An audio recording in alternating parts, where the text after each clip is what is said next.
How did CD Baby start? CD Baby started, the man who started is a man named Derek Sivers, started the company to sell his own CD way back in the late 90s. And he was trying to find companies that would sell a CD for him, for his band, and nobody wanted to do it. They just wouldn't accept it because he didn't have a label, he didn't have any kind of distribution or representation. And he just decided he'd create his own website and sell his own CD. And he had other friends who had bands that decided that they wanted to sell their CDs online. They couldn't do it, so they asked him to help. And that's where it started. And it exploded from there. And I don't know if I've asked you this before, but what's happening to radio? What's happening to radio? I listen to radio a lot. And I get disappointed sometimes because some of it is pretty redundant, the same songs over and over again. Yeah, that's what I don't like about the radio. But I'm hearing that people are trying to change that, and I don't know. That's a pretty broad question.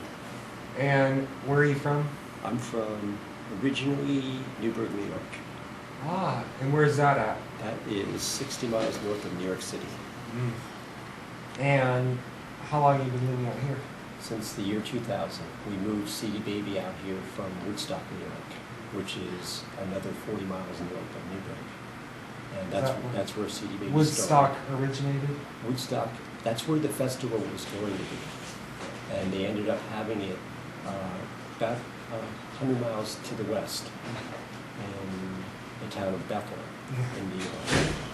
But they still call it the Woodstock Festival because they'd already cleared up the posters, the tickets, everything was pointing at that, so they couldn't change it. But that's where the Woodstock Festival happened.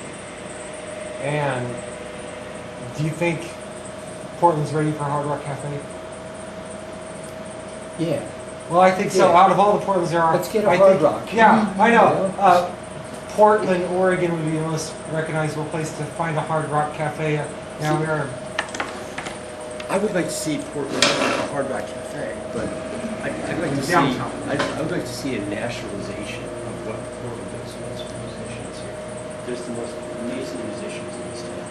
It's one of the reasons we want to come here because the creativity here is immense, and people use technology better than a lot of places. And the musicians, like you can find any kind of music you ever want to hear, anytime.